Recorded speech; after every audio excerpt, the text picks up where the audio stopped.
Try it again. Oh, I don't know. I gotta. Sorry. Oh, shit, that's just how much I'm saying.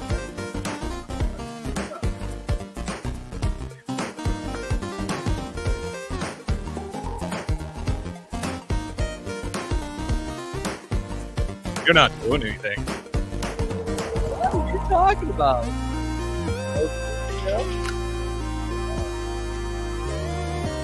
Disney music so bad. Why are you kids liking music so badly? Yeah, we're muted today.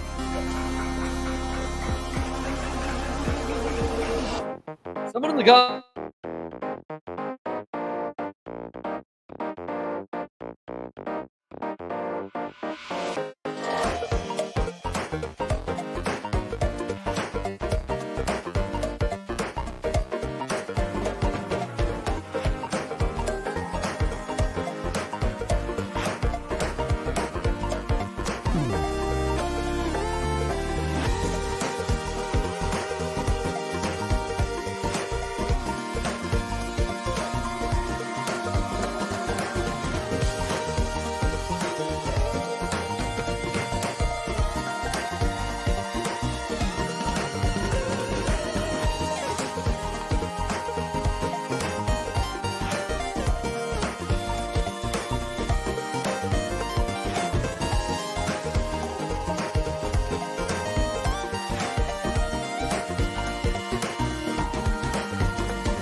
We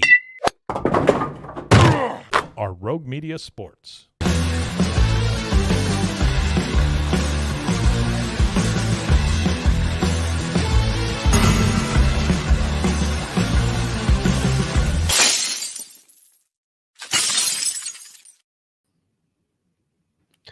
My laptop pisses me off, Mike.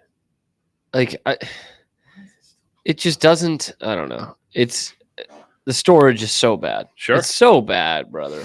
Sure. That happens with But laptops. I do want to start the Cam Show, powered by Rogue Media Sports Network, here live on YouTube at the Colt Brennan Memorial Studios. And unless you're listening not in this very moment right now, in which it's not live, but breaking news right off the top. And I know this is one you were waiting for, Mike. Do you want to say something to the crowd first out here? I mean, this is for them too. Just acknowledge them. This is for them too. Yeah. Thank you. Thank you. Done. Yeah. It was all for that one button. Is all it was. That's all it was. You're gonna need that button again. All right. Great. And for the live people to applaud as well. Neat. Insane Clown Posse has endorsed Kamala Harris. Oh, for the President of fantastic. the United States. So I've told you my story about going to see Insane Clown Posse, right? Can you do that real quick while I delete some of the Sure, stuff off please my do. storage? So I am a 50-something-year-old man who went to Yep. Dallas to see Insane Clown Posse with my friends. Why wouldn't you? I am not a fan. Never have been. Well, But I've heard it both ways.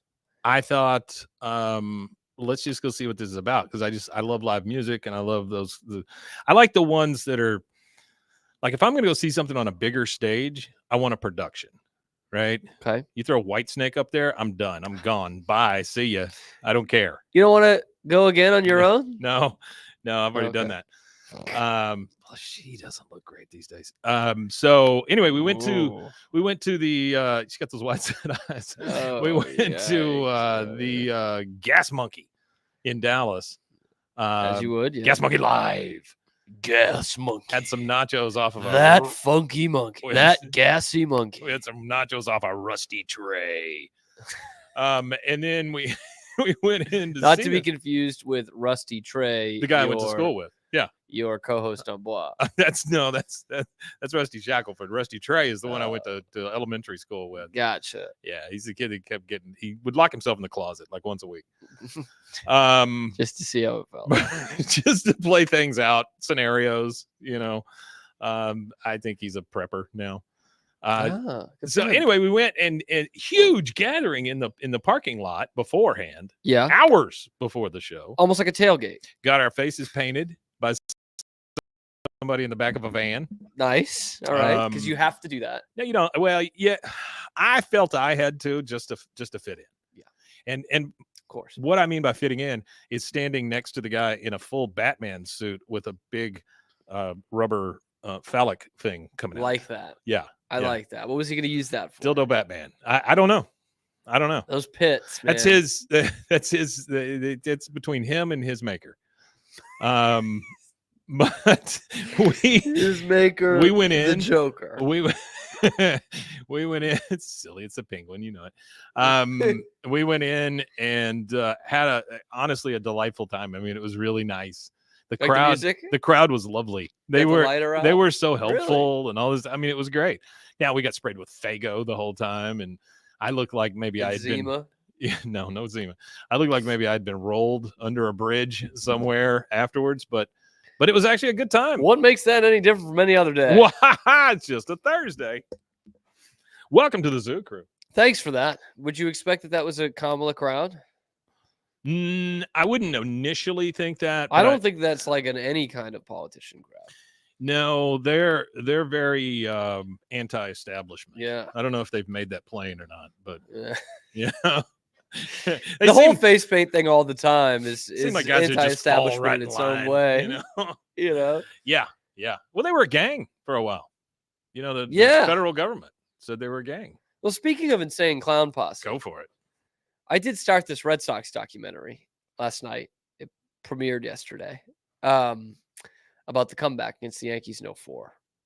And I don't know if it was you or Zach as producer, but I was talking about like this team has had so much stuff made about them.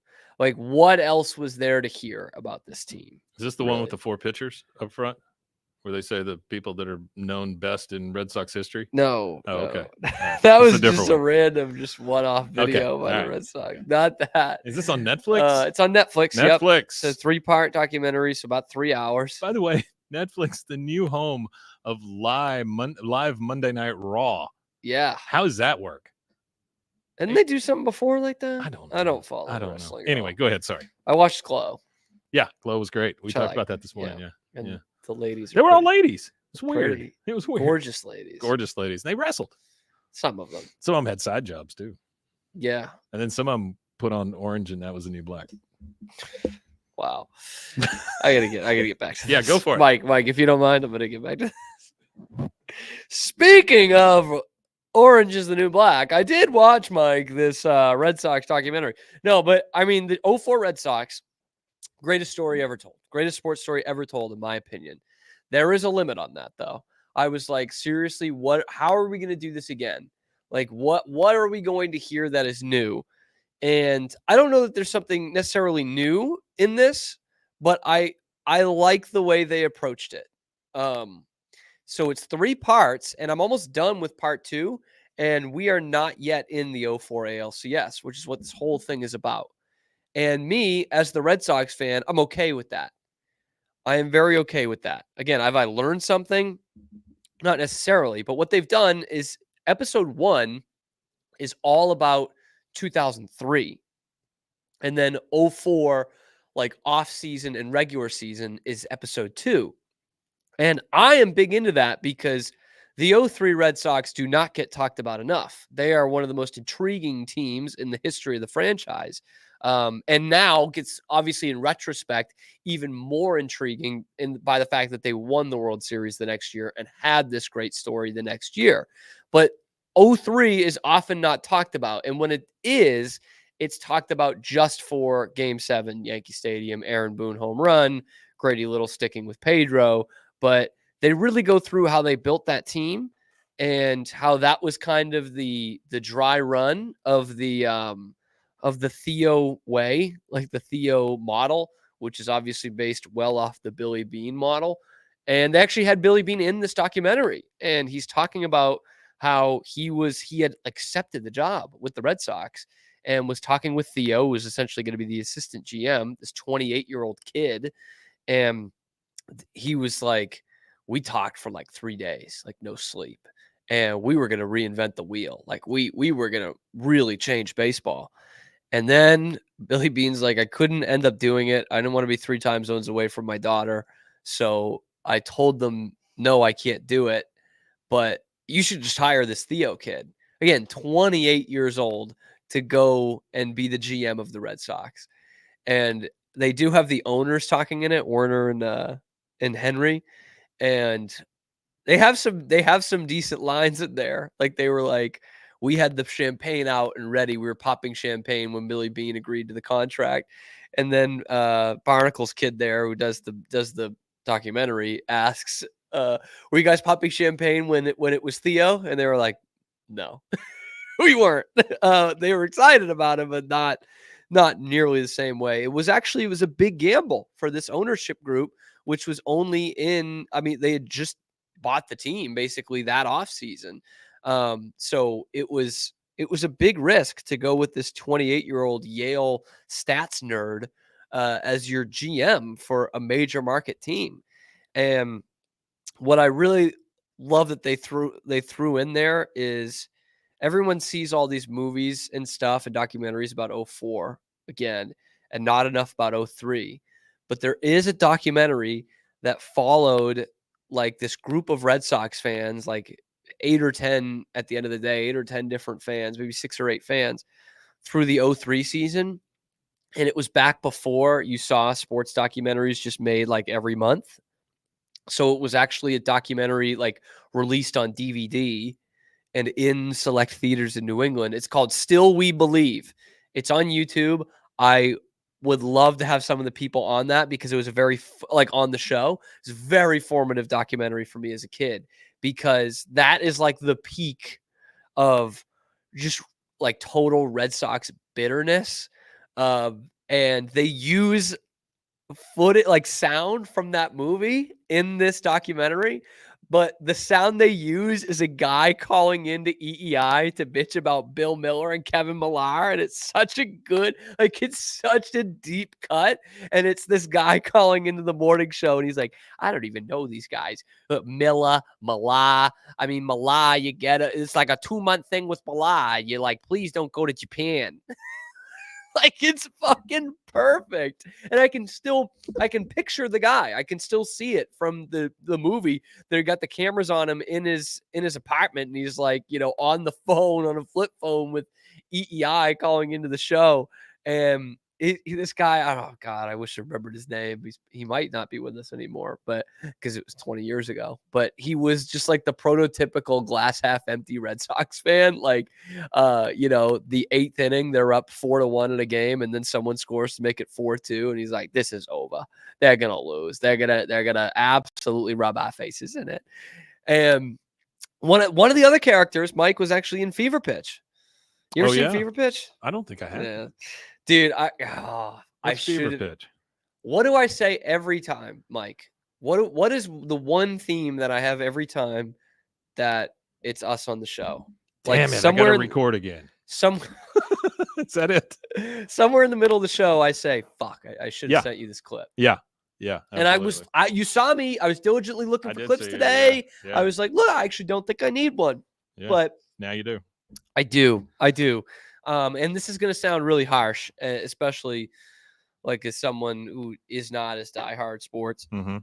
You'll probably think it's pretty harsh, but I'm going to do it anyway. Mm. So, Fever Pitch stars Drew Barrymore and Jimmy Fallon. Oh, yes. I know what you're talking about. Yeah. I don't like that guy. And Drew had Jimmy Fallon on her show, I think recently. I think this was like around the anniversary stuff. And they're talking about Fever Pitch.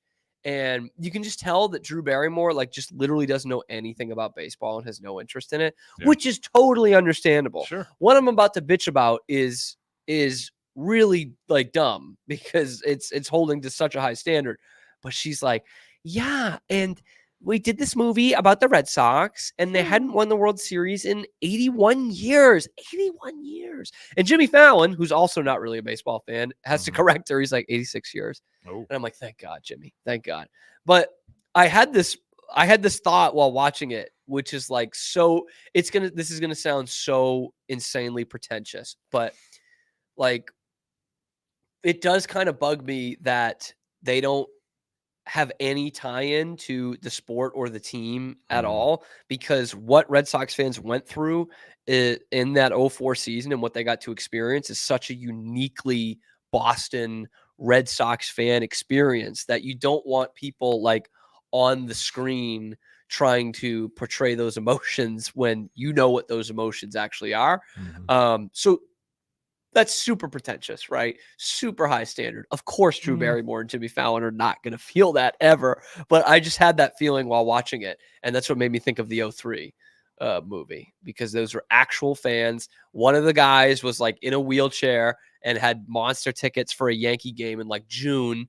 And Roger Clemens was pitching for the Yankees. And he's like, I can't wait to get Clemens out there. I'm going to boo the shit out of him. I'm going to boo the shit out of Clemens.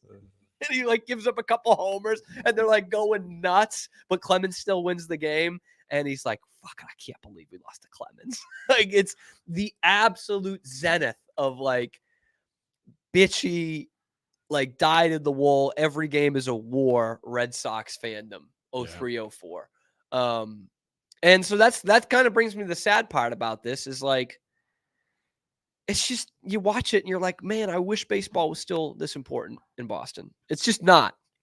It's not. Is it one of the best baseball towns still? Sure. But I mean, it is not nearly what it used to be. And the care factor is not nearly what it used to be. And I don't know what it's going to be for this next generation of fans, especially those who are not that much younger than me, who just grew up with like Brady and the Patriots were the best thing ever. And obviously I grew up with that too, but my introduction to sports was this time in Red Sox history, the most important time in Red Sox history, and the time when Red Sox Yankees actually meant something.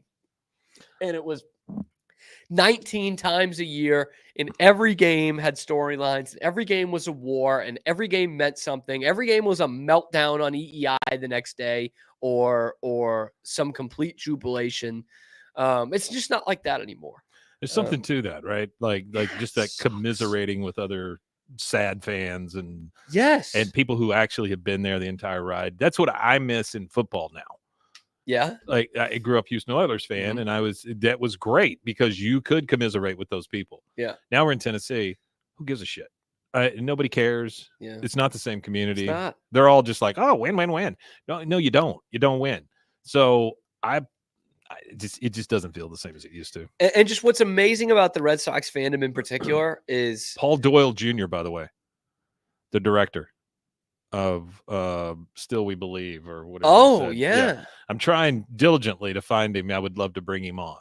That would be great. So if anybody out there is listening, Paul Doyle Jr. Paul Doyle Jr. If anyone's listening in the Boston area, they'll be typing into the comments. My Yeah. cousin's Paul Doyle. My cousin. I know a can't do Paulie that Doyle otherwise. down the street here, around the corner. He's done Still We Believe, Sons of the City, right, something yes. about New York, Bluetopia about the LA Dodgers. So he's done a lot of like sports stuff, Okay, so which is kind of all cool. right. So he might not necessarily even be a Boston guy. New England hockey. He did a thing about Duke. Yeah, what was the Duke one? Did a thing called? about England inside England rugby.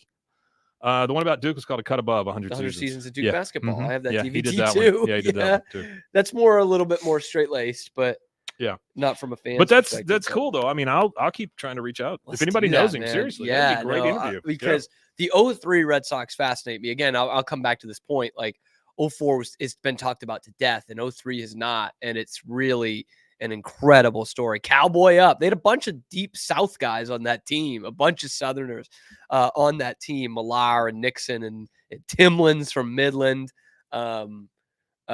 Grady Little is a manager, big time Southerner.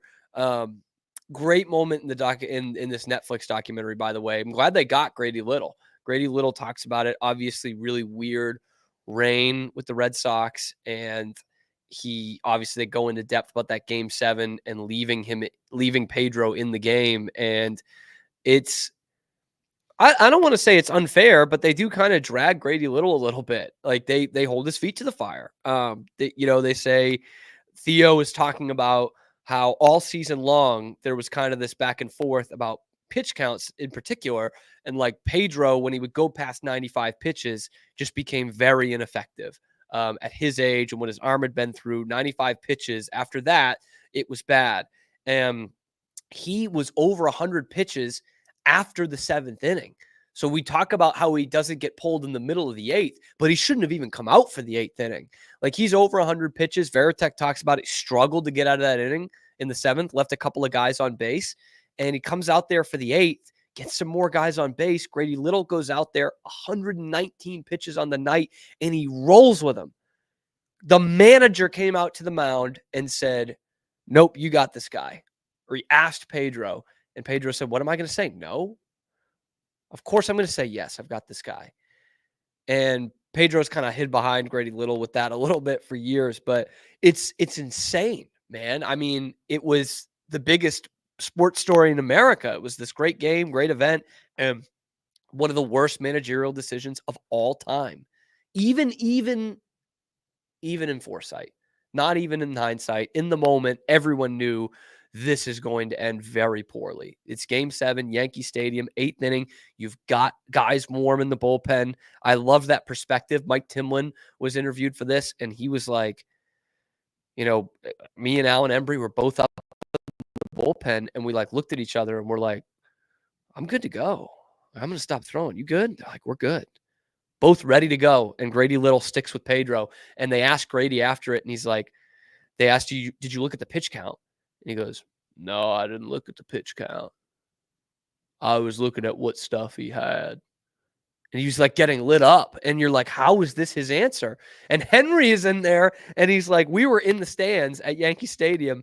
And when Grady Little started walking back to the dugout after not taking Pedro out, he asked Tom Werner, can we fire him now or do we have to wait till after the game? That's the most personality we've seen from John Henry ever. He's like, can we can this guy's ass now?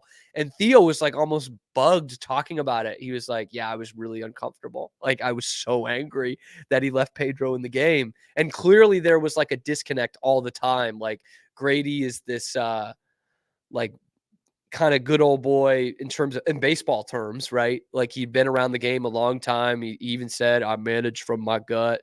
And he never managed after that. And Theo wanted to play the analytics game. And that's what ultimately led to, that was a huge reason why the Red Sox did win it in 2004, was having a manager on board in Terry Francona who did play the analytics game.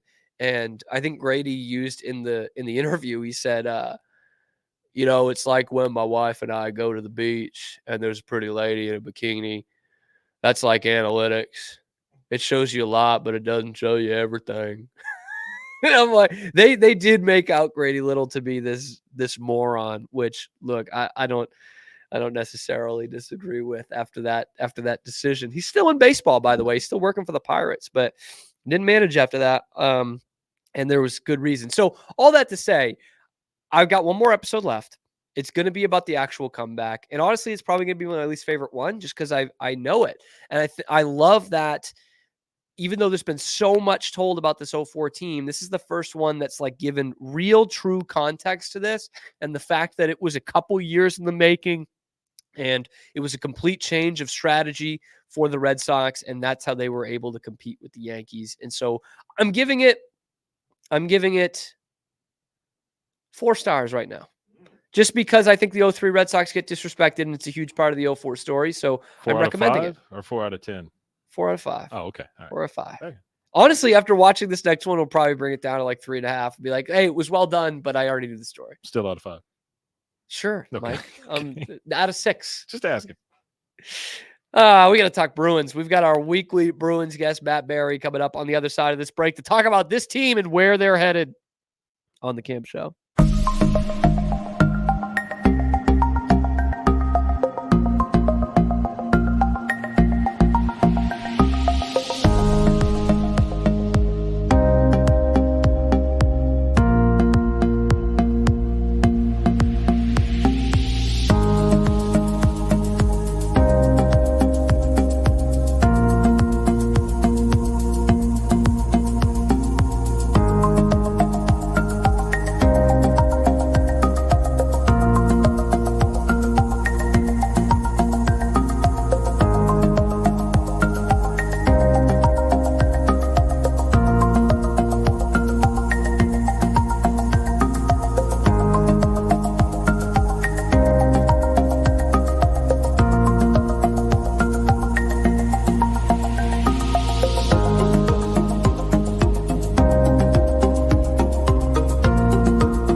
We're back. Cam Show, Rogue Media Sports Network. I gotta get the headphones on. Sorry, Matt. 1 second. Gotta get the headphones on for you. Matt Barry of the Bruins Benders podcast joins us. And Matt, I mean, we kind of foreshadowed it last week, but this forward group is woof. First off, how you doing? Let's catch up. How you doing? I'm doing great. I mean, look, it's great podcast fodder to have the team struggle a little bit. Bruins fans get all cynical and all crazy, and it leads to a little bit more attention to the podcast. So I guess that's a good thing. It's good for business. Yeah, sure. Absolutely, man. Absolutely.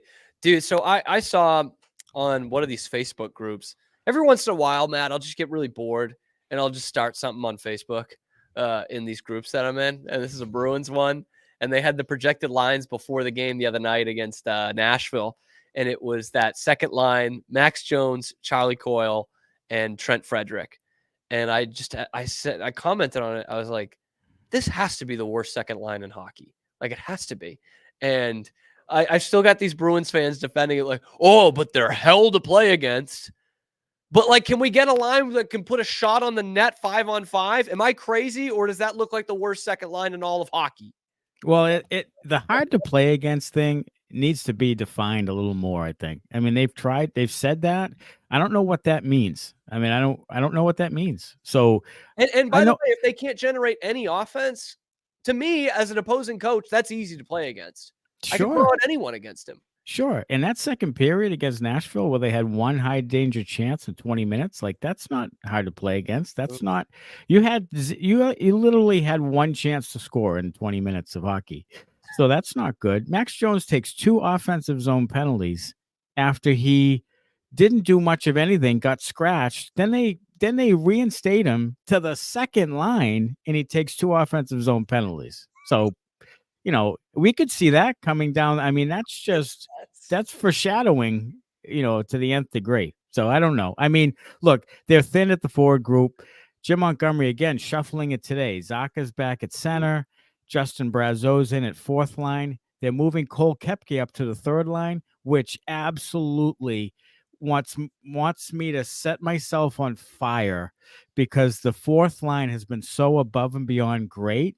And then they're going to break them up to satisfy this huge void they have in the rest of the forward group. So it's just a recipe for disaster.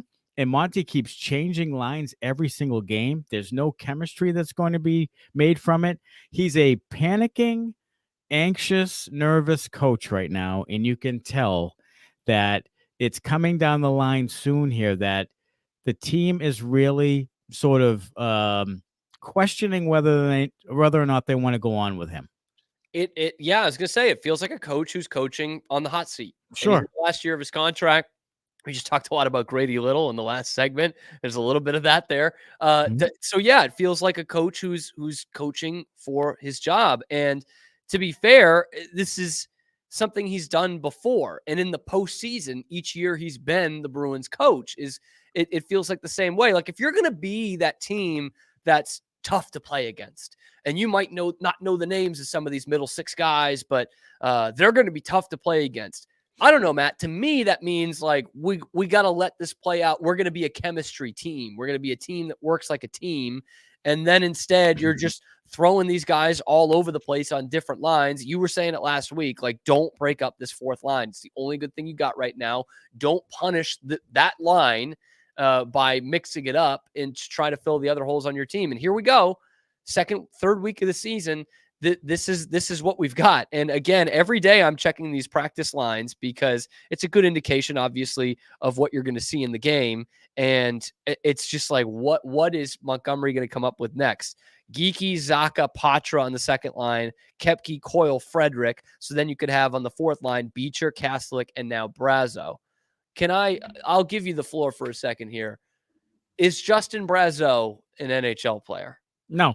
Yeah, I mean, he's a plug him in if you have 2 or 3 injuries kind of guy for maybe a couple of games. He's 27. He hasn't played much NHL hockey at all. The most goals he scored in his life in the AHL was 18. He can't skate very well. He can't keep up with the pace of the rest of that line. I mean, Beecher and Kastelic can actually skate. Yeah. So what is he going to do with that group? And when he's been in there this year, he hasn't been very good. So that's another thing that drives me nuts. Let's move Koepke up to the third line so we can get Justin Brazeau back in. And, you have Riley Tufte. What I don't understand is why don't they just try their kids, Trevor Kuntar, Riley Duran, John Farinacci? You mean to tell me that those guys can't do what Max Jones and Riley Tufte and Justin Brazeau do, which Can is, they take penalties in the offensive end? I mean, they don't. They I can mean, do that. they could. I mean, they could take penalties in the offensive end. They could do nothing offensively. They could skate around and take up space for 10 minutes. Of course they could. Trevor Kuntar is actually someone who gets in people's faces. He's a little bit of an agitator. He's a fire hydrant. He's built like a fire hydrant. Get him in there. Like, give him a chance. Like, I don't understand what the need was to. Don Sweeney loves fourth line guys. He loves to pile them up high, and he likes to have them all there and rotate them through and spend money that's needlessly spent on those types of players. And they have too many of them. There's too many of them. So right now, Redundant. Yeah. this team's incomplete. Well, I wouldn't say complete because it's the 8th game of the season tonight, but they are in somewhat of disarray, and their coach doesn't have many answers left. And if you look at his reactions to things, he called his team out in the media. He pushed and he screamed at his captain on the bench. And then he's been shuffling lines around like a lunatic for the last 3 or 4 games. So that tells me that he's just completely unsure of himself. And I still think, and we talked about in the podcast, I think that their roster construction does not fit the way he wants the team to play. He's a largely inexperienced head coach. He hasn't had a lot of experience. He coaches his way. So I don't think he has as much versatility in his coaching style to take these big guys, big physical guys, and figure out how to make them, have them succeed and figure out a style that fits them. So I think that they changed some of the roster makeup and had a coach that really isn't accustomed to coaching that. And they haven't extended him. So they probably think that too, which is odd that they wouldn't have just fired him in the offseason.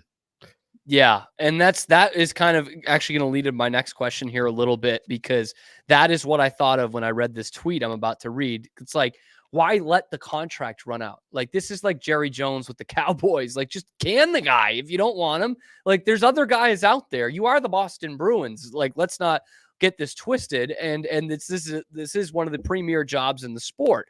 So this is a tweet from Mark Allred. I don't know if you saw this last night. It's from the Black Gold Pod, but I think there's a couple different ways you can go with this. But he said, I could be wrong, but the last Bruins prospect who legitimately forced the hands of the organization to sit a healthy NHL contracted player was Frank Vetrano. And that would have been back in 15-16.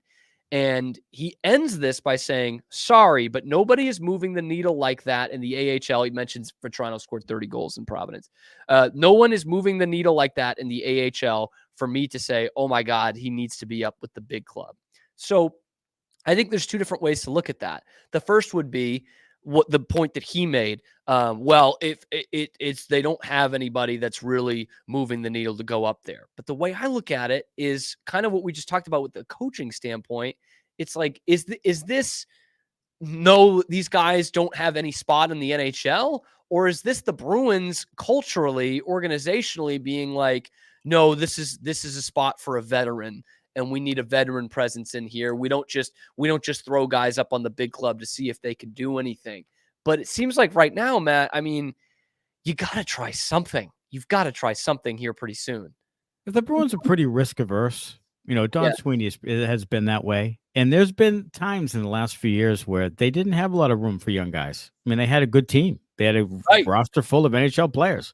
Right now, though, and I get that point. I do. I get that point. Maybe that no one's jumping off the page in the AHL, but who's jumping off the page in the NHL? Like who is worth? And people will tell me, well, they don't want to risk losing, Riley Tufte or Justin Brazeau or Max Jones in waivers. Why? Like why wouldn't they? And first of all, when people players go through waivers quite a bit in the NHL, and not many get picked up, especially midseason. I mean, there's not a lot of cap space. People don't really want to, especially the types of players that go through waivers. They're 4th liners, they're 3rd pairing, 7th defenseman type people. No one really has a need to go and claim those guys. I guarantee you, if Riley Tufte goes through waivers, no one's claiming him. Like that happened with Ian Mitchell last year. I mean, there were players, Alec Regula, there were players that go through waivers all the time, and no one picks them up. Like it's they're not going to lose guys. Who's going to pick up Justin Brazeau? Like, I mean, come on. And it's a 1-for-1. Each one of those that does get picked up, okay, there'll be another Sure. Justin Brazeau out there. Sure. Yeah, you could. I or mean, Tyler again, Johnson, huh? why? I mean, next year Riley Durant can do what Justin Brazeau's doing, which isn't a hell of a lot. Right. Like, so, so I get it. I get that. Yeah, maybe Fabian Lysel's not jumping off the page. Maybe Georgi Merkulov is about one bad game away from maybe being out of the organization. I don't know what the plan is with him. We had 30 goals last year in Providence. They gave him 4 games at 6 minutes per game last year and basically benched him for full games while he sat there. Didn't give him much of a chance, played him on the third line with guys who can't score. And then I don't know what they expect. Like they did it with Matt Poitras the last couple of games. What do you expect with Max Jones and Morgan Geekie? And what do you expect the guy to do? He has the skill set. He has to play with like Marchand and Pastrnak. Yeah, Zaka or somebody. Like he has to play with higher end players. You can't throw him on the third or fourth line and say, well, he's not producing. Well, because he has guys who won't produce. So that's part of the organizational problem they have as well. They threw Merkulov on the fourth line last year. Why? I mean, those guys aren't going to help him. So, it's for whatever reason, they haven't figured out the young player thing.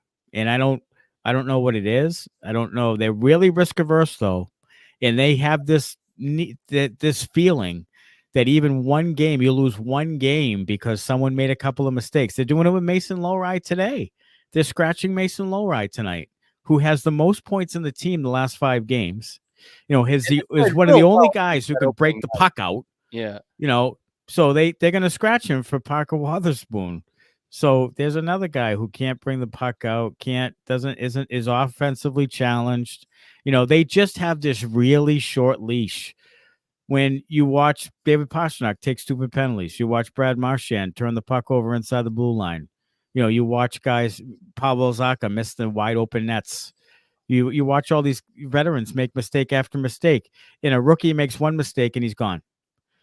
I don't get it. It is a weird organizational thing. And I think it's happened for a couple of years here. It's bizarre in that you think this is Lohrei's chance of this is your roster spot. You're here. You're in the NHL.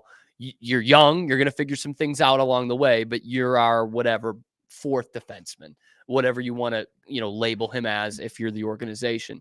It's bizarre to me. And again, that goes back to a coach who is coaching for his job. And for a whole season, that's really tiring on a team, no matter what sport it is.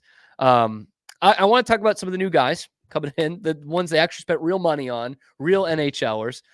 You had Nikita Zadorov, continues that great record going, perfect record, 7 games, 7 penalties. He's got a penalty every time. Elias Lindholm, team high, -3, or team low, -3 in that game against Nashville. He has not given you much at all. I don't think either of those guys has given you much at all. And the whole thing was, hey, Elias Lindholm might not be the 40-goal guy you saw in Calgary that one year, but what he can be is give you some diversity of scoring. He could give you some playmaking. He will open things up for how teams defend you. And again, early in the season, but I don't think we've seen any of that. I don't think we've seen the great physical presence of Nikita Zadorov. We've just seen him skate into the box a bunch. What have you thought of these Canucks guys? Well, I mean, looking back, the free agent class wasn't super deep. True. I mean, and they needed a center, and they felt they needed a big bruising defenseman to try to add to a more of a physical culture in front of the net, by the net, standing up for teammates and so forth. So they felt like they overpaid for Nikita Zadorov. I mean, he makes $5 million a year. It's too much. Yeah. So, and then Elias Lindholm is a good two-way defense forward. He's a pretty good center. He's a second line center. He's not a top center in the league. Yep. But again, you needed a center so desperately that you love two-way players. I mean, that's defensively responsible. That's the Don Sweeney way. So in lieu of trying to get a top flight center, which you can't get in free agency, they don't come available. The So quarterback, instead, they don't you- make it to market.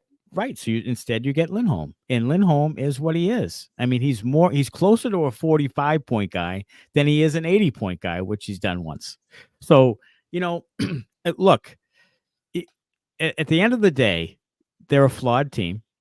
They are worse than they were last year. They're less talented than they were 2 years ago, for sure. And then last year, for sure. They never replaced Taylor Hall. They never replaced Tyler Bertuzzi. They never replaced Jake DeBrusk.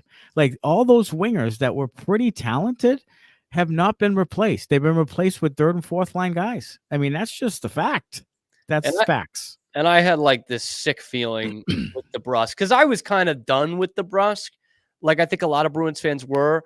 And I think there was more that he could have done, but I just remember having that feeling of like, but those guys just don't grow on trees, man. You don't get. To me, it's less about DeBrusk and it's more about you didn't replace him. Right. Like, right. It doesn't have to be DeBrusk. Mhm.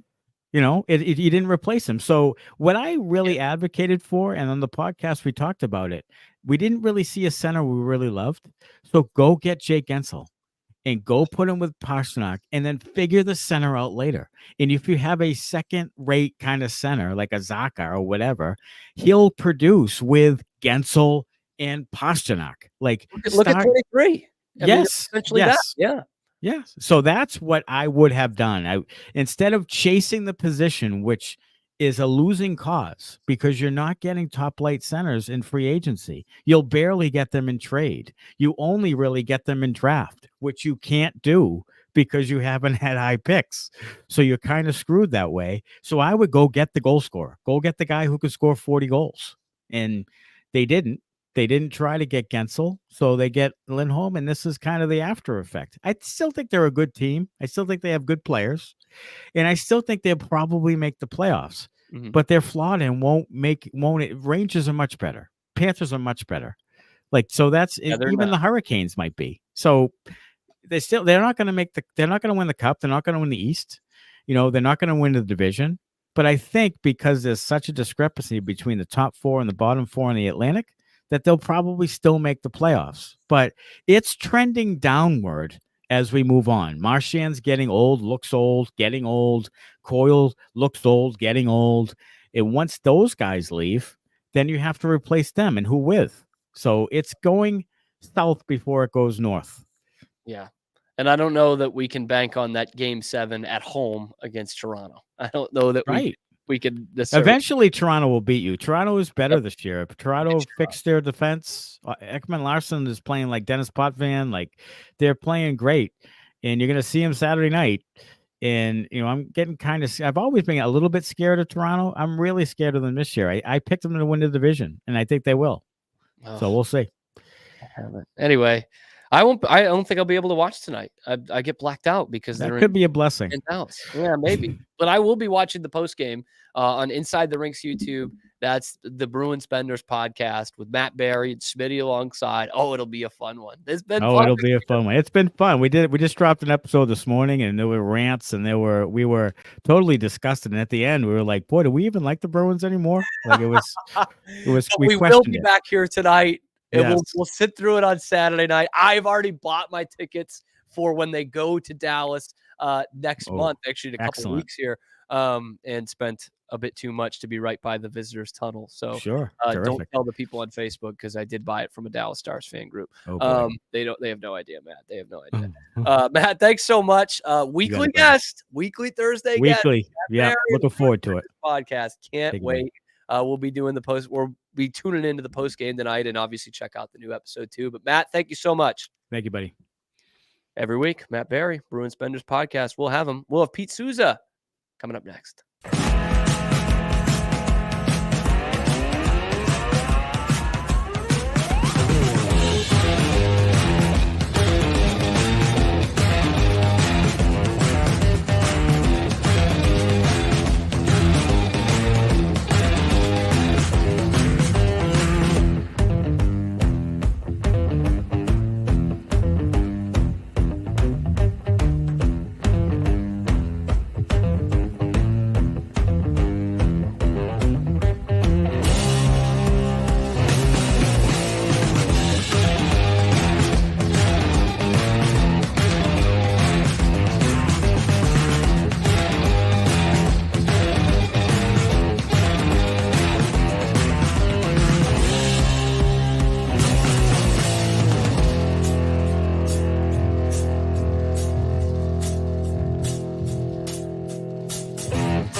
sometimes it's taking out Polo on me. Pete.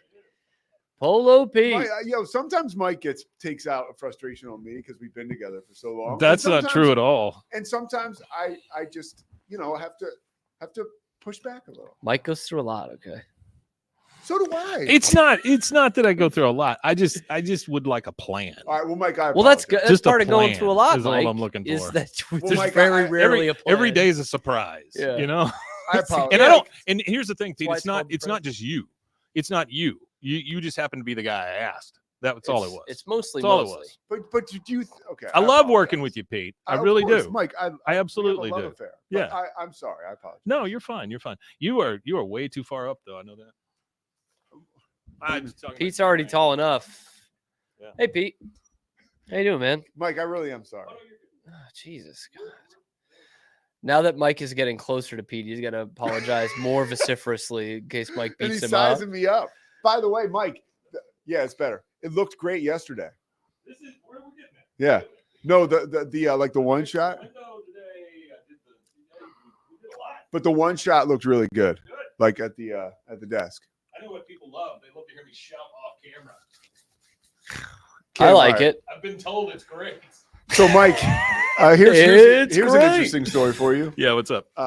Cam, let's go back through our little news breaking moment yesterday on the Mosley Show. Which is Um, now, official. Do you think that Baylor put that like response up? Did you see they posted it today? Yeah. Yeah. More than a little coincidental. Yeah. Don't you think?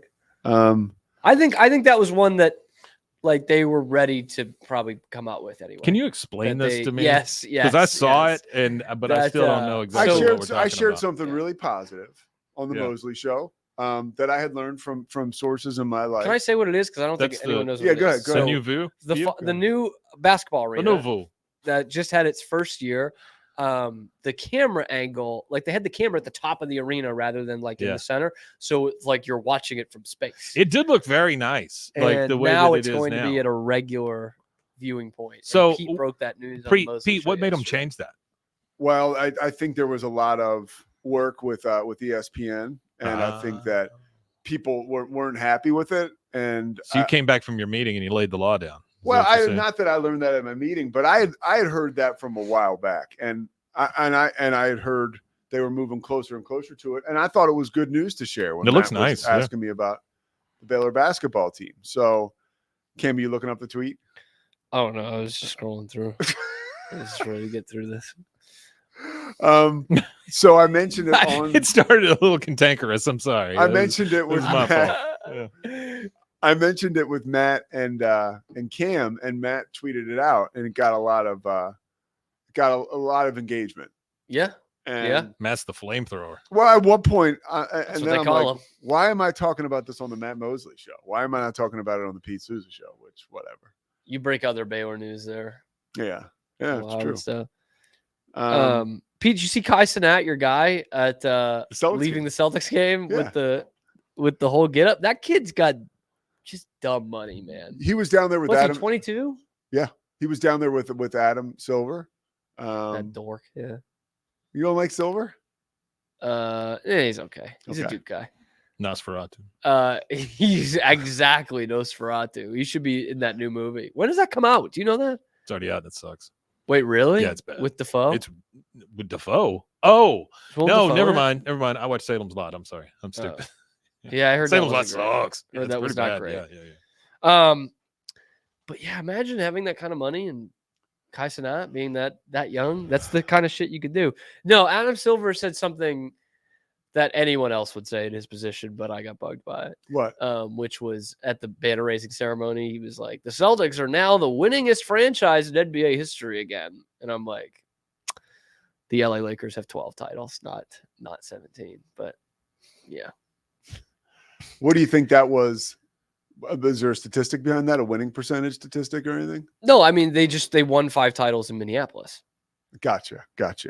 And there, you don't see a 1979 NBA championship banner in Oklahoma City.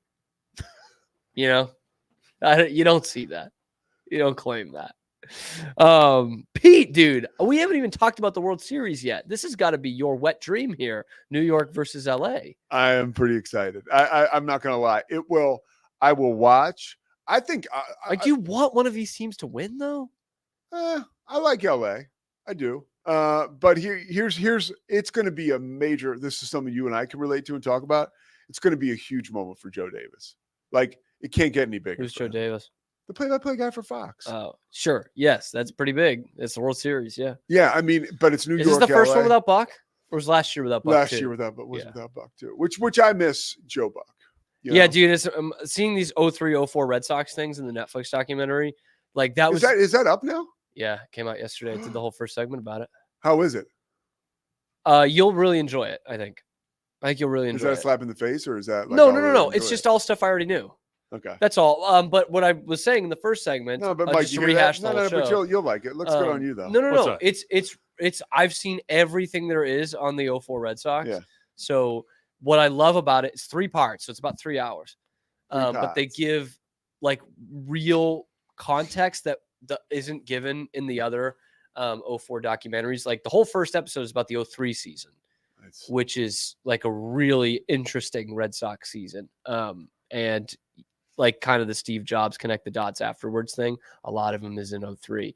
And then they go through the offseason, how they're finally competing with the Yankees in terms of the checkbook. And it's good. You're going to like it. I'm very excited. And I've seen 2 of the 3 episodes, and we have not gotten to the 04 ALCS yet. And I was saying to Mike, I think that's going to be my least favorite one just because I know the story so intimately. But Do you think he could help us reach the director?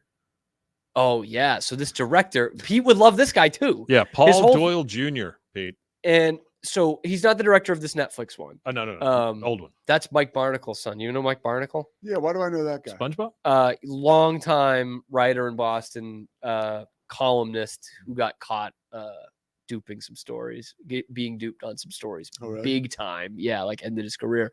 Two sons are What do you mean documentary got filmmakers. to me, that's so interesting. Got caught lying, or he was Yes, fooled? making stuff up. Oh wow. I think one of them he was fooled, but it was kind of like a Shattered Glass situation. Shattered Glass is an amazing movie. I recommend that to anybody who likes journalism or reporting. Do you like Hayden Christensen though? In that movie, yeah. And Because anything he's else? supposed to be a Nope. whiny bitch. Yep. Like, yeah. Yep. In Yeah. anything else, I do not like him at all. I've watched that movie many times. I will watch it again. Anyway, so this director that Mike's talking about. So there's That a Peter movie. Skarsgård. There's a movie on the 03 Red Sox. It was like a documentary on DVD, like before sports documentaries were just everywhere. And they followed like 6 or 8 Red Sox fans around that whole 03 season. And they're like diehards. Like they call into EEI radio all the time. Like 2 of them, these 2 ladies, they like go up to the ticket window when it opens, like for the new season. And they have like the whole calendar in front of them, like which games they want to buy.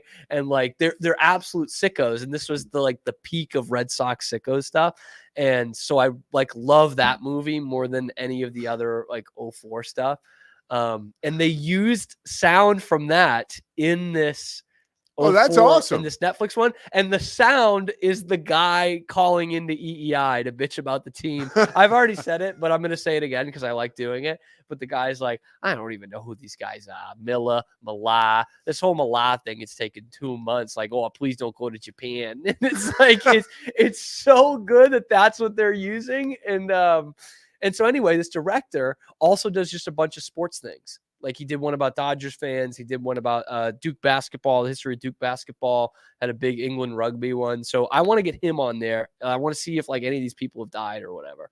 But like there's a guy in the wheelchair who hates Roger Clemens. And You he's should like, go- I'm going to boo the shit out of Roger. I'm going to boo the shit out of Clemens. I can't wait till he walks out of that fucking bullpen. Do you feel like that Crazy. passion is lost? Yeah, this is a complete rehash. Yeah. Okay, sorry. No, No, it's no, okay. it's good it's because okay it- because I think you can also kind of Yeah. appreciate this. It's all of us. Like Yeah. I was telling him about my growing up Oilers, and that community's gone. You know, there's that those people are not there. You Dude, can't commiserate with them anymore. I was talking to a team's friend of gone, mine. too. Would I? does help. Literally and figuratively. I was Like, talking to I my would- buddy this morning about the Sixers. Yeah. Look, they are. I don't know if I'm getting older, if the fan base has totally changed and lost their grit, but they are unlikable. the Sixers. I can't get The behind fans or the team? Probably both, because the the team, fans now it's hey, let's go just because we want to be seen. I think for the Sixers, the tanking thing really screwed us up, the organization as a whole. Yeah. And yeah, like Joel Embiid, like sitting out. It's like every time you turn around, he's out with some kind of injury. And I know he's probably a great guy, and if I met him, I'd love him.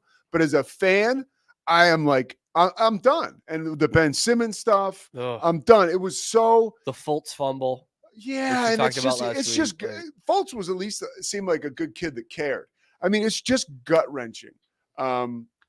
What has happened to that organization?